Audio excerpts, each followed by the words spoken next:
પૂરથી કોંગ્રેસના ધારાસભ્ય અલ્પેશ ઠાકોરે કોંગ્રેસમાંથી રાજીનામું આપી દીધું। અલ્પેશે વાત તો કોંગ્રેસે રહેલા વિશ્વાસઘાતની કરી છે, પરંતુ રાજકીય વર્તુળોમાં ચર્ચા છે કે અલ્પેશ ઠાકોરે શંકર ચૌધરી સાથે મળીને ગેમ પ્લાન બનાવ્યો છે।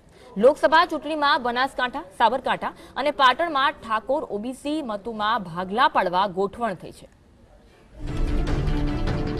ભાજપે પ્રધાન પરબત પટેલને ટિકિટ આપી એટલે શંકર ચૌધરીએ ગાંધીનગર જવાનો માર્ગ મોકળો બને તે માટે ગોઠવણ કરી। તેમણે નારાજ અલ્પેશ ઠાકોર સાથે રાજકીય સોદાબાજી કરી અને બનાસકાંઠા ઉપરાંત પાટણ અને સાબરકાંઠામાં ઠાકોર અને ઓબીસી મતોમાં ભાગલા પાડી કોંગ્રેસને નુકસાન કરવાનો રાજકીય પ્લાન ઘડ્યો। પરંતુ અલ્પેશ માટે હવે બાવાના બે બગડ્યા જેવી દશા છે। કોંગ્રેસમાંથી રાજીનામું આપી દીધા બાદ હવે જો તે ભાજપમાં જોડાય તો કોઈ રાજકીય ફાયદો થાય તેમ નથી।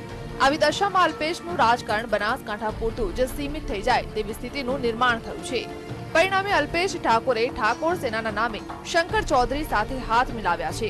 3 બેઠકો પર ઠાકોર ઓબીસી મતદારોને ભાજપ પ્રત્યે આકર્ષિત કરીને કોંગ્રેસને નુકસાન પહોંચાડવા અલ્પેશે અંદર ખાને સોપારી લીધી છે। અલ્પેશ ઠાકોર હવે ભાજપની બી ટીમ બનશે, તે ભાજપના મિશન 26નો ભાગ બનશે એવી ચર્ચા રાજકીય વર્તુળોમાં છે।